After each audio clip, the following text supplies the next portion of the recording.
Salam alaikum wa rahmatullah, j'espère que vous allez très très bien. Donc, on va faire en fait la suite de notre partie, de notre cours. Et donc, on va enchaîner en fait la capsule dernière, la dernière capsule, on a fait la vibration du système à 1 degré de l'unité, on a introduit un petit peu la problématique. Aujourd'hui, on va traiter la partie, la vibration libre du système à 1 degré de l'unité. C'est la partie libre, parce que donc, on a dit on va traiter la partie libre et après, on va traiter la partie forcée. La partie forcée, là où il y a l'excitation. Donc, je vais partager avec vous en fait le contenu de cours et après, donc voilà. Voilà, donc, comme j'ai dit, donc, la première partie, c'était une introduction dans laquelle on a présenté un petit peu, donc, si vous voulez, donc, l'ensemble des acquis, ou bien l'ensemble des prérequis relatifs à la vibration des systèmes. On a défini la modélisation discrète, l'intérêt de cette modélisation discrète. On a parlé aussi des différentes modélisations et surtout des systèmes, on va dire, des systèmes basiques qui sont utilisés pour la modélisation. Ce sont des masses, ressorts, amortisseurs. Et après, on a donné des exemples sur quelques modèles, donc en partant de la réalité pour revenir en modèle discret. Donc, l'objectif maintenant de cette partie ou bien de cette vidéo, c'est vous présenter donc la vibration libre, amortie et non amortie du système à 1 degré de B. Donc, en commençant par la vibration libre non amortie. Bon, pour la vibration libre non amortie, donc le système qu'on va considérer, donc c'est un système en translation horizontale, que vous voyez ici. Donc là, c'est un système en translation horizontale. Donc, il ne contient pas l'amortisseur parce que là, c'est non amorti. Et donc, il ne contient pas aussi une force d'excitation, on traite la partie libre. Donc, vous avez votre modélisation, c'est là. Donc, c'est celle-là. Vous avez votre masse et votre ressort. Donc, l'équation de mouvement en dynamique, ça s'écrit sous cette forme, mx de coin plus le kx est égal à 0. On peut justement l'écrire sous cette forme x seconde plus oméga 0 au carré, x est égal à 0. Donc là, on a défini une grandeur. Donc là, c'est la pulsation naturelle. Donc, au mouvement harmonique de pulsation, il dépend, cette pulsation naturelle au mouvement harmonique, il dépend de quoi? Il dépend de deux choses. Il dépend à la fois de K et de M. Et donc, l'unité de cette oméga 0, de cette pulsation naturelle, c'est le radian par seconde. Bon, en termes de solution générale, la solution générale peut s'écrire sous plusieurs formes. Notamment, on peut écrire cette solution générale sous cette forme, donc A cos oméga 0t plus B sinus oméga 0t. Comme on peut écrire justement cette solution sous la forme X sinus oméga 0t plus phi, donc ou bien X cos oméga 0t plus phi, ou bien sous la forme exponentielle que vous voyez ici, donc X exponentielle G oméga 0t plus phi. Donc, à savoir que X et phi, normalement, sont définis en fonction des conditions initiales. Donc, ces conditions initiales, on peut les déterminer à partir de quoi? Les constantes A et B sont déterminées par les conditions initiales de problème, à savoir le x0, x à tête égale à 0, x point à tête égale à 0. Bon, x s'appelle l'amplitude de vibration. Donc, c'est l'élongation maximale du ressort. Et phi, c'est l'angle de déphasage. Voilà. En notant ou bien en considérant les conditions initiales dans la solution du problème, on va se rencontrer avec cette solution qu'on peut écrire A, bon, là, x est égal à 0, donc A est égal à x0 et P est égal à x.0, c'est la vitesse V0 à l'état initial sur oméga 0.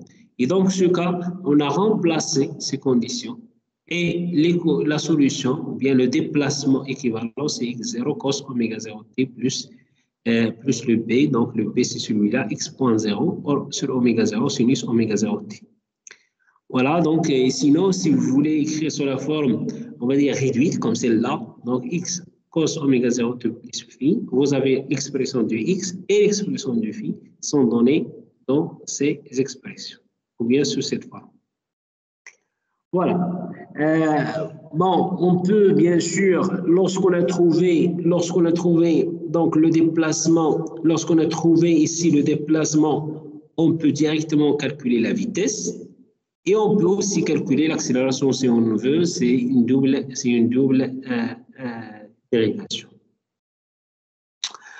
Bon, ici, si on représente justement le déplacement, donc c'est la position, donc x de t, et donc si on représente aussi dans le même graphe ou dans la même figure, on remplace la vitesse, donc c'est cette courbe que vous voyez là en vert, et là, si on remplace aussi, ou bien on représente, pardon, l'accélération, c'est cette courbe représentée en rouge. Qu'est-ce qu'on peut remarquer? On peut remarquer que entre la vitesse et le déplacement, on a un déphasage de π et entre le déplacement et l'accélération, on a un déphasage de pi. Bon, on peut aussi, si c'est demandé, on peut aussi trouver la période naturelle. Donc, comme vous savez, donc le T, c'est 2pi sur oméga 0, parce que donc là, bon, on a une relation entre F et T aussi, c'est la fréquence. On sait que oméga 0, c'est de PF. Ici, on peut remplacer T par F. Donc, voilà, on trouvera ces expressions facilement. Donc, la période naturelle d'oscillation est T, 2pi sur oméga 0, il est normalement exprimé en secondes. Et la fréquence propre au naturel, ça représente le nombre de cycles par seconde, qui est F, c'est 1 sur T. Donc, c'est 1 sur T. Donc, son unité, c'est en Hertz. Voilà. Donc, ce qu'on a vu, en fait les systèmes en translation horizontale. Les systèmes en translation horizontale. Maintenant, la question qui peut se poser, quelle est l'équation de mouvement lorsque le système est en translation verticale? Donc, comme vous voyez là, ça, c'est un système en translation verticale. Et donc, en translation verticale, en considérant, on va dire, le PFS et le PFD, on peut trouver ici comme quoi il y a deux forces. Donc, il y a la force des forces, on va dire, de l'accélération. La force de l'accélération, c'est mix de point plus. La force de pesanteur, c'est le mg. Et vous avez aussi pour le FK, donc la force de ressort, c'est moins K. Donc, le delta L, si on peut dire, c'est le X plus X0. Donc, là, vous avez un X0 relatif au déplacement à partir de la position d'équilibre, plus le X qui est le déplacement en dynamique. Donc, si on combine les deux, et en tenant compte que mg est égal à moins K X0, qu'est-ce qu'on se retrouve? On se retrouve avec la même équation de tout à l'heure. On obtient la même équation de mouvement x de t que précédemment, c'est-à-dire le mx seconde plus le kx est égal à 0. Et donc, voilà. La même, si vous voulez, on se retrouve avec la même formulation, ou bien avec la même équation de mouvement. Avec la même équation de mouvement, que ce soit pour les systèmes en translation horizontale ou bien les systèmes en translation verticale, on a la même mouvement, on a la même équation de mouvement. Donc, c'est une équation de mouvement qui s'écrit sous la forme x seconde plus oméga 0, x est égal à 0. Et je rappelle, une fois vous trouvez ça, une fois vous trouvez une fois vous trouvez cette formule, bien, une fois vous trouvez cette équation, donc automatiquement, vous allez utiliser le résultat que vous avez développé auparavant. C'est-à-dire, vous allez utiliser directement la solution qu'on a calculée tout à l'heure, parce qu'on part de la même équation, dans la même équation de mouvement qui est x seconde plus oméga 0 au carré, x est égal à 0. Donc ça c'est relatif au système en translation suspendue, mais translation verticale. Bon, la même chose pour les systèmes de torsion.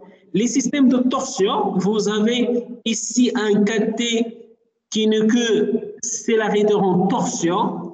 Et donc là, elle va développer un moment, qui est le moins t fois θ. Et vous avez Donc, la somme de moments est égale à quoi? Égale à G0 θ de point, ou bien G0 θ seconde. À partir de là, en appliquant le PFD, la somme des moments est égale à G0 θ seconde. Et donc, on a un seul moment de torsion qui en résulte.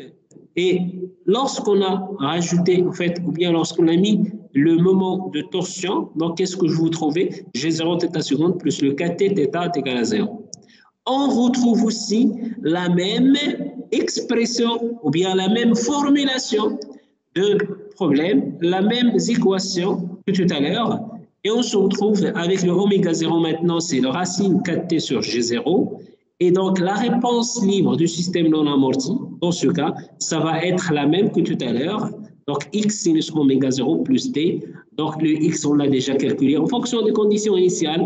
Et le oméga et le phi, on l'a calculé aussi en fonction des conditions initiales. On l'a introduit ici. Donc, on a à peu près la même équation. Donc, rappelez s'il vous plaît qu'on a discuté le système en translation horizontale, le système en translation verticale, et le système en torsion. Système en torsion, on se retrouve toujours avec la même équation de mouvement, avec la même forme développée, et donc après on aura les mêmes équations. D'autres systèmes qui sont équivalents, notamment les systèmes en parallèle, comme ces exemples ici. Donc là, ce sont des ressorts en série. Et donc les ressorts en série, il y a une chose très très importante, que le x, par exemple, c'est le x1 plus le x2. Et donc, si vous remplacez x par, normalement, c'est le f sur k, vous allez voir comme quoi f sur k, f1, donc c'est la même force, f sur k1 plus le f sur k2 est égal à le f sur k équivalent. Et donc, on se trouve que le 1 sur k équivalent, si on veut généraliser, on va retrouver que 1 sur k équivalent est égal à la somme des 1 sur k j, donc de j de 1 jusqu'à n. Je rappelle qu'est-ce qu'il faut appliquer pour démontrer ça. Qu'est-ce qu'il faut dire pour démontrer, s'il vous plaît? Vous avez le x, vous avez c'est-à-dire le x équivalent. Le x équivalent, vous allez utiliser cette formule égale, donc le x équivalent est égal à le x1 plus le x2. Ça, c'est très important, plus le x2.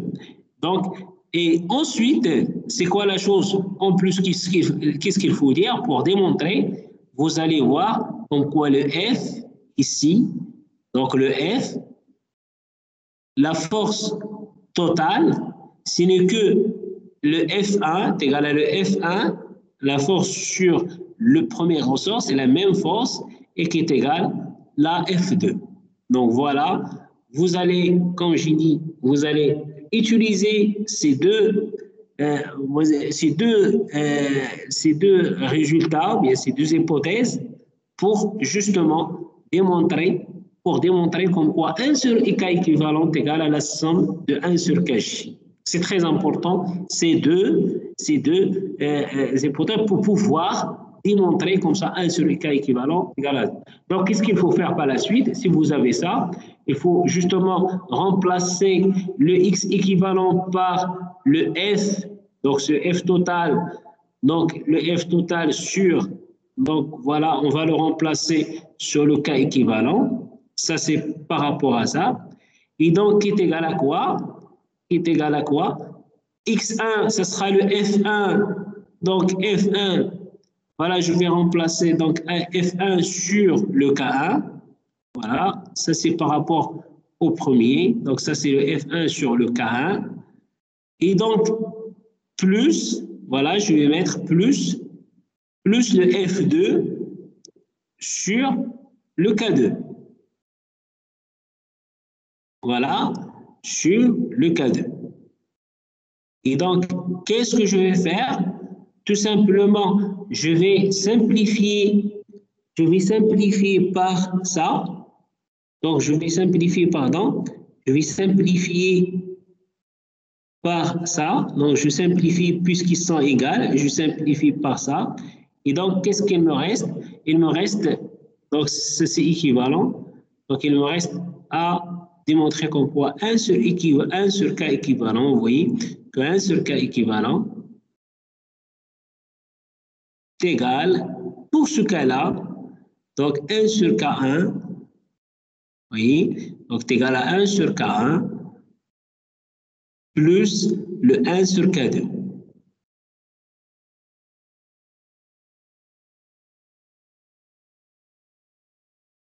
Voilà, donc la démonstration pour un cas en série, deux ressorts en série, voilà leur démonstration. Voilà leur démonstration. Donc, la même chose, s'il vous plaît, s'il s'agit en fait des ressorts en parallèle, vous avez en fait ici des ressorts en parallèle, vous avez donc le cas équivalent égal à la somme des KJ. Donc ici, pour démontrer ça, vous avez justement utilisé ça. Vous allez utiliser comme quoi, donc deux hypothèses qu'il faut utiliser. La première, c'est que X, pardon, vous allez utiliser l'hypothèse suivante. Pardon. Donc là, je vais en fait juste vous dire les hypothèses qu'il faut utiliser. Donc ça, le X équivalent, dans ce cas, ce sera juste l'inverse. Ce sera le X1. Donc on a à peu près le même X, X2. Ça, c'est la même chose. Et vous avez le F équivalent, le F total. Ce sera un F1. C'est le F1 plus le F2. Voilà, ça c'est très important. Vous avez justement plus le F2.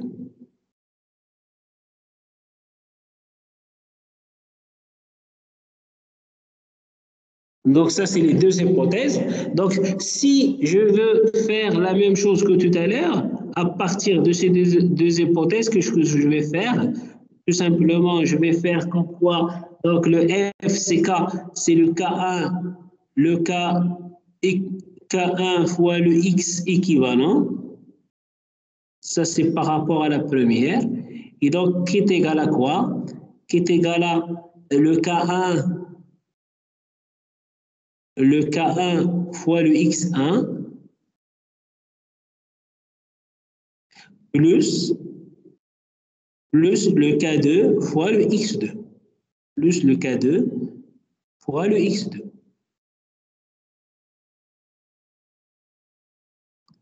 Et donc, vous allez tout simplement simplifier. Donc, en considérant bien sûr les hypothèses qu'on vient de faire, vous allez simplifier par quoi? Simplifier par le X1, X2, X2, et vous allez se retrouver avec cette équation.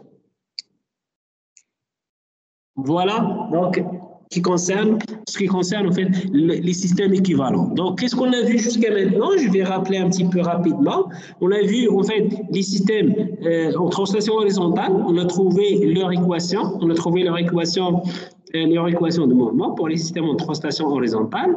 Ensuite, on a vu les systèmes en translation verticale, les systèmes en torsion et donc aussi les systèmes en parallèle, que ce soit des assemblages en série ou bien des assemblages en parallèle. Donc tout ça, on l'a vu ensemble et on va attaquer justement, on va synthétiser, pardon, on va synthétiser. Donc si on veut synthétiser tout ça, qu'est-ce qu'on va faire? Qu'est-ce qu'on va dire, pardon? Donc si on veut synthétiser tout ce que vous voyez ici, donc je vais en fait essayer de synthétiser cette partie. Donc, si on veut synthétiser, on va dire toute vibration se manifeste par un mouvement oscillatoire autour d'une position d'équilibre. Et ici, bon, ici, qu'est-ce qu'on peut dire aussi? Voilà, pardon, escale, et après, je vais faire, pardon, je vais juste effacer ça. Voilà. Donc voilà, si on veut synthétiser qu'est-ce que je viens de dire, on a dit toute vibration se manifeste par un mouvement oscillatoire autour d'une position d'équilibre et le mouvement peut être soit périodique, soit harmonique, soit quelconque. Donc là, c'est en général la vibration, ça peut être périodique ou bien harmonique ou bien quelconque. Et donc le mouvement harmonique est caractérisé par trois éléments. Donc à savoir ces éléments, à savoir vous avez l'amplitude, la pulsation et la phase. Et donc, l'amplitude de déplacement et la pulsation suffisent. Donc, si vous avez l'amplitude, vous connaissez l'amplitude et la pulsation, bien sûr, vous pouvez calculer les amplitudes des vitesses et des accélérations, à savoir que la vitesse, son amplitude, c'est quoi? C'est ω0 fois le x. Et l'accélération, c'est quoi? Son amplitude, c'est oméga 0 au carré fois le x. Donc, si on connaît l'amplitude, et la pulsation, on peut justement calculer les amplitudes et les vitesses, les amplitudes des vitesses et des accélérations. Donc, d'une manière générale, on va dire mesurer la fréquence naturelle d'oscillation est une excellente méthode expérimentale pour l'évaluation de l'inertie d'un corps de géométrie. Donc, à travers cet oméga 0, on peut facilement trouver le G0. Donc, si on la mesure expérimentalement, c'est-à-dire on peut facilement obtenir l'inertie à travers la relation que vous avez devant vous. Donc, c'est la relation qui lie oméga 0 et le G0 à travers cette relation-ci. Voilà. Donc, passons sans trop tarder, passons directement à la deuxième partie. Donc, la deuxième partie des vibrations libres, c'est la vibration libre amortie. La vibration libre amortie, donc tout simplement, on va rajouter l'amortisseur. Et donc, pour ce faire, puisque vous avez donc notre système de base, c'est celui-là. Donc, le système de base, qu'est-ce qu'il contient? Une masse, ressort amortisseur, qu'on voit ici. Et donc, l'équation principale, ou bien l'équation, le PFD, qu'est-ce qu'il vous donne? Il vous donne justement que le mix de points plus le KX est égal à le F amortissement. Et le F amortissement, c'est toujours le moins CX point. C'est moins, pourquoi? Parce qu'il est contre le déplacement. C'est-à-dire, si le sens positif, il est dans ce sens, le F d'amortissement, ce sera le moins CX point, c'est le moins toujours contraire aux forces ou bien au sens de déplacement. Donc, le PFD, qu'est-ce qu'il nous donne? Il nous donne cette équation qu'on appelle, c'est l'équation de mouvement. Mx seconde plus x point plus le kx est égal à 0. Donc, on peut écrire cette équation sous une forme qu'on appelle la forme canonique. Donc, vous voyez, en divisant par n, qu'est-ce qu'on aura? On aura que l'équation de mouvement, c'est s'écrit sous cette forme. X seconde plus 2xi oméga 0 x point plus oméga 0 au carré x égale à 0. Donc là, ça s'appelle quoi? Ça s'appelle la forme canonique. Ça s'appelle la forme canonique. Insistez s'il vous plaît sur cette forme parce que c'est très important. Par la suite, on va la voir. Donc, cette forme canonique, qu'est-ce qu'on a défini pour obtenir cette forme? Le xi, justement, c'est le facteur d'amortissement. On a défini ce facteur. Là, c'est le C sur C critique. Alors, le C, c'est le facteur d'amortissement. Et donc, le C critique, c'est le facteur d'amortissement visqueux. Bon, ça, c'est le visqueux facteur d'amortissement visqueux. Et donc, ça, c'est le facteur d'amortissement critique. C'est le racine 4Km. Le racine 4Km. Donc, ici, ça reste toujours le oméga 0. C'est la même définition que tout à l'heure. Le oméga 0, c'est le racine K sur M. Le racine K sur M. On a introduit justement le facteur d'amortissement qui est sans dimension, et on a introduit aussi le C critique, qui est le coefficient d'amortissement critique. Je rappelle que le C, c'est le coefficient d'amortissement visqueux, et le C critique, c'est le coefficient d'amortissement critique. Donc, son unité, c'est le newton seconde par mètre. Voilà, donc ça, c'est les expressions, s'il vous plaît, à retenir. Pour le facteur d'amortissement, c'est le C sur 4Km, sur racine 4Km, pardon. Et le C critique, c'est le racine 4Km. Et le oméga 0, toujours, ça reste, c'est le racine K sur M. Maintenant, lorsqu'on a défini l'équation de mouvement, qu'est-ce qu'on va faire? On va justement chercher sa solution. Et pour chercher la solution, on va essayer d'utiliser l'équation caractéristique ou bien passer par l'équation caractéristique. Et cette équation caractéristique, on va supposer dans un premier temps que le x de t, c'est le a exponentiel r de t. Le a exponentiel r de t, avec le r, c'est la solution de l'équation caractéristique. Donc, en remplaçant, on trouvera facilement que ici, que l'équation caractéristique, ça s'écrit sous cette forme, r carré plus 2 oméga 0 xi r plus oméga 0 au carré égale à 0. Et donc, cette équation caractéristique, elle admet comme racine, ou bien ces racines R1, 2, et s'écrit sous la forme moins oméga 0 xi plus ou moins oméga 0 racine x carré, xi carré moins 1. Et donc, pour sortir, ou bien on a justement pour trouver une issue, on a trois hypothèses à considérer. Soit si c'est le xi inférieur à 1, donc on va dire calculer ses racines, on aura une expression claire de racine. Si xi est égal à 1, ou bien si xi est supérieur à 1. Donc le xi inférieur à 1, c'est le système sous-amorti, ou bien ce qu'on appelle le système pseudo-périodique. Le xi égal à 1, c'est le système critique.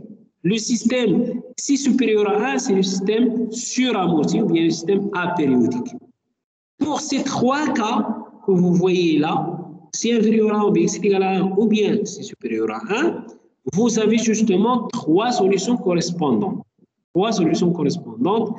Donc les racines, soit ce sont des racines réelles ou bien des racines imaginaires bien complexes.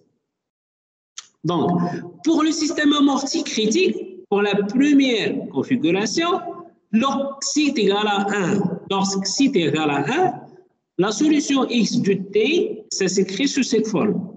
A plus bt exponentielle moins oméga 0t.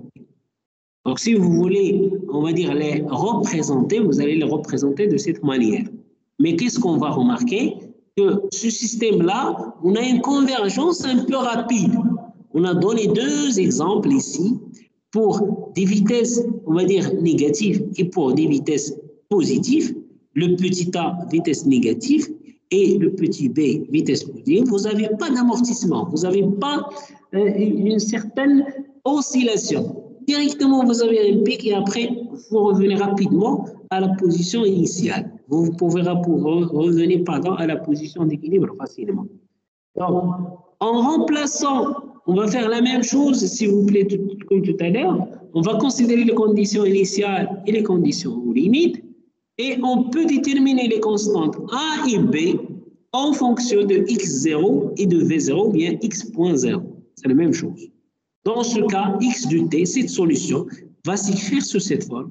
X de t, c'est x0 plus le v0 x plus x0 oméga 0 t racine ou bien exponentielle moins oméga 0 t.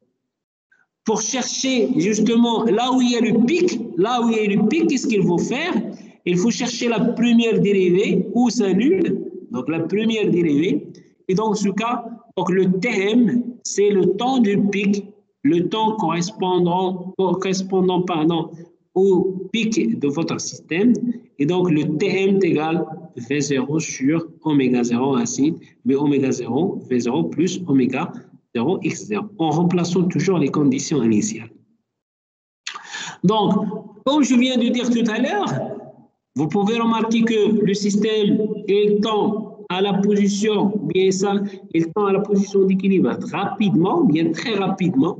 Et donc, ce genre de système tend à approcher la position d'équilibre très rapidement. Vous n'avez pas de vibration et sans oscillation, ce qui est demandé pour atténuer les vibrations. Si par exemple, vous avez, dans un contexte où on vous demande d'atténuer rapidement la vibration, donc, et cette atténuation de vibration ne va pas provoquer une mauvaise réponse de la structure correspondante, mais la structure en contexte, là, vous pouvez utiliser, on va dire, cette solution. Voilà, en remplaçant, donc, xi est égal à 1. Donc, ici, on a donné à T0, donc 3,14 secondes. C'est juste pour visualiser. X max est égal à 5 cm. On a essayé de représenter. Vous voyez que là, ça tend rapidement à la position d'équilibre. Rapidement à la position d'équilibre à travers ce schéma que vous voyez devant vous. Maintenant, on va faire la même chose que tout à l'heure, mais on va discuter les systèmes suramortis ou bien les systèmes apériodiques. Pour ce système apériodique, xi est supérieur à 1. Vous avez xi est égal à 1, ou bien supérieur à 1, ou bien inférieur à 1. Donc, la même chose, dans ce cas, vous avez deux racines, donc ici conjuguées, donc moins oméga 0 xi plus ou moins oméga 0 racine xi carré moins 1. Ce facteur-là, il devient positif. Et donc, le x de t, ce sera deux racines, ça s'écrit sous cette forme, a exponentielle R1 de t plus b exponentielle R2 de t. Et donc, si on le considère donc, en considérant ça, le mouvement n'est donc pas oscillatoire comme dans le régime critique. Il n'y a pas d'oscillation. Il n'y a pas d'oscillation. On voit que ça s'écrit sur la forme exponentielle. On a une forme exponentielle, donc il n'y a pas d'oscillation. Et les constantes A et B peuvent être déterminées en fonction des conditions initiales, x0 et v0. Donc, si vous remplacez, vous allez trouver ces expressions. Vous pouvez vérifier les calculs par la suite. Par la suite. Donc, le A et B, ça s'écrit sur cette forme. Voilà. Soi-disant, on va essayer de faire la même chose que tout à l'heure. Et donc, qu'est-ce que vous pouvez remarquer? Donc, le C ici, donc ça va, donc on va lui donner plusieurs valeurs, 0,4, 0,6, 0,8, mais ce sont tous inférieurs à 1. Ce sont, tous, si vous faites la conversion, vous allez trouver tous que xi, il est supérieur à 1, mais le xi, je rappelle que c'est le C sur C critique.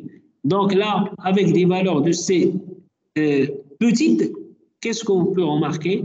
Que donc, dès que cette valeur il est petite, donc vous avez une conversion rapide, ou bien convergence rapide à la position d'équilibre. Convergence rapide à la position d'équilibre. Convergence rapide à la position d'équilibre. Donc, ça concerne les systèmes suramortis. Les systèmes suramortis. Xi est supérieur à 1. Et donc, on a fait le traçage. En faisant la translation, vous allez voir que pour ces valeurs, le xi, il est supérieur à 1. Et donc, dans ce cas, vous allez voir en quoi le système, c'est ça ce qu'on veut montrer que le mouvement n'est pas donc oscillatoire. Il n'y a pas d'oscillation ici. Il y a directement tac, une convergence rapide à la position d'équilibre. Le dernier système qui reste, et c'est le système le plus intéressant justement et le plus réaliste, c'est surtout le plus réaliste et le plus apparent dans plusieurs configurations, c'est lorsque le xi est inférieur à 1, ce qu'on appelle le système sous-amorti ou bien pseudo-périodique. Donc, dans ce cas, vous avez deux racines qui sont deux racines conjuguées, xi moins xi oméga 0 plus ou moins j oméga, j oméga. Et donc, si vous voulez donc, transférer ces racines, vous allez voir qu'on peut aller x du t, c'est exponentielle moins oméga 0 à sinus. Donc, vous avez ici une forme périodique, vous avez une équation périodique ou bien une forme je peux dire harmonique, pardon, mais il est encadré par une forme exponentielle. Donc, on va voir tout à l'heure la représentation. Oméga, maintenant, vous avez oméga 0, ici vous avez oméga, on définit une nouvelle oméga, c'est la oméga pseudo-périodique, c'est oméga égal à oméga 0 racine 1 moins xi carré. Avec le t, ça suppose que c'est la pseudo-période égale à 2pi sur oméga. Toujours, ça reste la même formulation, la même forme, c'est toujours 2pi sur oméga, mais le oméga, ça va être remplacé par le oméga de pseudo-périodique. Oméga pseudo-périodique, c'est oméga 0 racine 1 moins xi carré. Donc voilà. La solution peut se mettre sur la forme x de t, c'est x exponentielle moins xi oméga 0 t sinus oméga t plus phi. Je rappelle que là, le x et le phi, ce sont les amplitudes, l'amplitude et la phase, mais le oméga que vous voyez ici, c'est le oméga pseudo-périodique. Le oméga 0 racine 1 moins xi carré.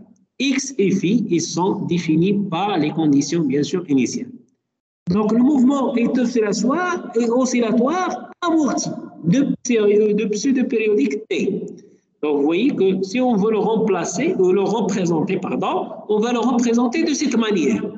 Voilà, ici, vous avez votre A sinus oméga t plus bt, et là, vous avez votre exponentielle. Et donc là, on a une certaine oscillation. On a une oscillation. Donc le système, il ne va pas tendre brusquement, ou bien il ne va pas partir brusquement comme ça à l'équilibre, mais il va avoir un certain temps, ou bien passer un certain temps. Et c'est là, on va dire, ce qu'on a fait ici, ce qu'on a représenté ici. Il y a ce certain temps-là qu'on voit ici. Donc là, on a une certaine oscillation, mais on va tendre à l'équilibre, mais avec une certaine on va demander un certain temps. C'est pas rapidement. Donc, avec les conditions initiales x0 et v0, là, vous pouvez calculer le x et le phi, donc l'amplitude et la phase. Donc, je rappelle qu'on a défini le pseudo-pulsation, c'est celle-là, oméga 0 racine 1 moins c carré, et on a défini le pseudo-période, c'est 2 pi sur oméga 0 racine 1 moins c carré. Donc, c'est ça, avec les conditions initiales x0 et v0, on a pu déterminer le x et le phi. Voilà une représentation. On peut comme justement remarquer donc, que là, donc, cette équation, donc là, on a il tend justement à l'équilibre, mais après un certain temps. Comme un résultat direct ou bien une exploitation directe des systèmes pseudo-périodiques, et c'est comme je viens de dire tout à l'heure que ces systèmes ils sont tellement applicables, ils sont tellement existants, vous avez justement le calcul du décrement logarithmique. Mais le calcul du décrement logarithmique, il va nous aider justement à déterminer le coefficient d'amortissement. Je veux calculer le coefficient, bien le décrement logarithmique, ce n'est pas pour le décrement logarithmique, mais pour faire autre chose. Et justement, cette autre chose, ça sera quoi? Ça sera la détermination du coefficient d'amortissement. Et on va lire ensemble comme quoi le delta mesure, c'est le décrement logarithmique, il mesure la décroissance de l'amplitude pour un pseudo-périodique ou bien pour un système pseudo-périodique. Le delta, c'est le ln de xt sur le xt plus t plus une période. Donc là, vous avez xt à ce niveau-là et vous avez xt plus t. Et donc, le rapport, ce sera donc avec une relation, donc ce sera, il va exprimer quoi? Le décrement logarithmique. Et donc, on rappelle ici le contexte qui est très important. Le contexte pour nous, c'est très important, on le définit ici. C'est très important que le coefficient d'amortissement ou bien le taux d'amortissement sont, donc le coefficient d'amortissement, je rappelle que c'est le xi. Donc, ce coefficient d'amortissement sont les plus délicats à déterminer car ils nécessitent une mesure dynamique. On peut les obtenir avec une très bonne précision par le décrement logarithmique qui est le delta. Donc, le delta que vous voyez là, il est justement exploité dans la détermination de décrement ou bien de coefficient de taux d'amortissement. Il est exploité dans la détermination de taux d'amortissement. Et donc, on le voit, si pour une période, qu'est-ce qu'on va faire pour un calcul plus précis, de ce delta-là, qu'est-ce qu'il faut essayer de faire? Il faut essayer de, on va dire, représenter, vous avez votre représentation, vous allez essayer de le calculer sur plusieurs périodes ou bien sur un nombre n de périodes pour avoir une certaine, c'est pas la première et la deuxième, juste la deuxième mesure qui seront valables, mais je prends peut-être la première et la troisième, voire la quatrième, voire la cinquième mesure. Et donc là, je divise celle-là sur celle-là pour avoir une certaine légitimité de cette valeur, ou bien une certaine crédibilité de cette valeur. Et c'est pourquoi justement, comme vous pouvez voir, comme vous pouvez remarquer cette règle, avec plusieurs représentations. Si vous aurez, ou bien si vous êtes en train de calculer une moyenne, vous n'allez pas prendre 2 échantillons pour la déterminer, mais quand même vous allez prendre au moins 10 échantillons, comme ça vous allez calculer une moyenne qui, on va dire une moyenne qui est logique. Et c'est ça, on va dire, l'idée, c'est pour comment on va calculer ce décrement logarithmique, comment on va l'estimer avec une valeur précise. C'est pourquoi on a pris pour n période, nt, on obtient quoi? Xt plus nt C'est ça l'expression, c'est exponentielle moins n, donc si oméga 0 tx de t. Et si vous voulez diviser toujours en gardant en gardant toujours le ln, c'est quoi le ln xt sur xt plus nt, donc là, vous allez, comme je dis, calculer votre delta, et ce sera l'expression de quoi? Delta, c'est delta égale si oméga 0 t. Et donc, par la suite, en remplaçant, qu'est-ce qu'on trouvera? Le xi égale delta sur racine, ou bien en faisant, on va dire, des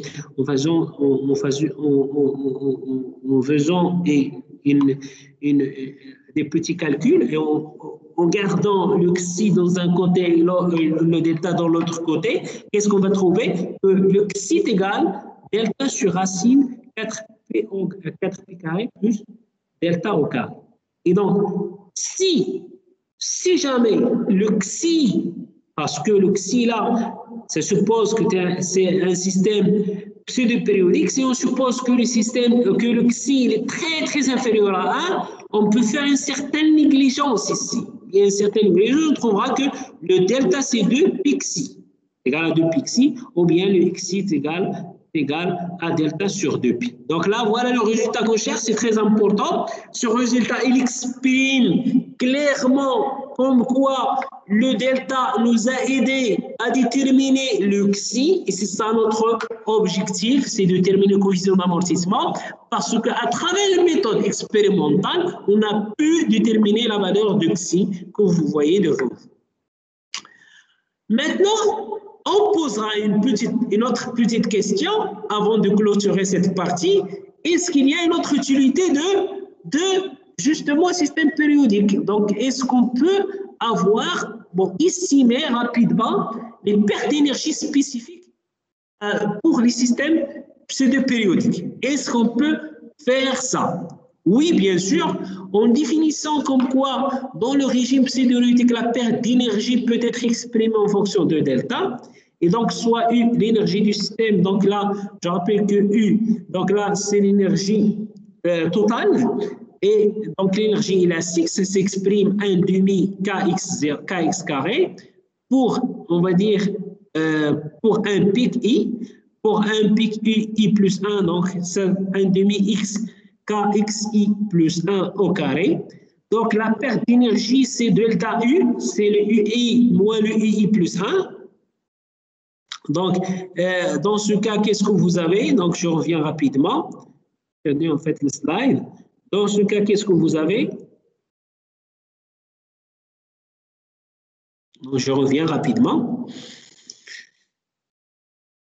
Voilà, donc la perte d'énergie. Je rappelle que la perte d'énergie, notre objectif, c'est essayer d'exprimer cette perte d'énergie en fonction de delta.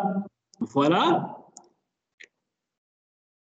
Voilà la perte d'énergie, delta U. Donc, on a fait le rapport entre deux cycles, donc deux cycles successifs, delta U sur UI. On trouvera que égal à 1 moins exponentielle moins 2 delta. Donc, la perte d'énergie spécifique, aussi, on peut l'estimer si on connaît quoi? Si on connaît le facteur d'amortissement. Donc, si on connaît le décrément logarithmique. Le décrément logarithmique, donc, il nous a donné une idée directement sur quoi? Il nous a donné directement une idée sur cette perte. Voilà, donc, j'ai terminé cette partie. Je rappelle que dans cette partie-là, on a traité la vibration libre des systèmes à 1 degré de liberté et on l'a répartie en deux grandes parties, la vibration libre amortie, non amortie, donc ne contient pas d'amortisseur, on l'appelle conservatif, et la vibration libre amortie, donc là qui contient un amortisseur. Voilà, j'espère que c'est clair. Donc, pour la prochaine capsule, donc ça va traiter la vibration forcée. Et donc, on va essayer de définir dans un premier temps quels sont les différents types d'excitation qui existent. Et pour un type donné, on va détailler les calculs. Justement, vous avez par exemple les excitations périodiques ou bien apériodiques. On va parler plus en détail sur les excitations périodiques et La même chose, on va essayer de faire pour les excitations non périodiques. On va définir quels sont ces types d'excitation périodique. Je vous remercie pour votre attention et à une prochaine vidéo, Inch'Allah. Donc voilà, merci pour votre attention et à tout à l'heure.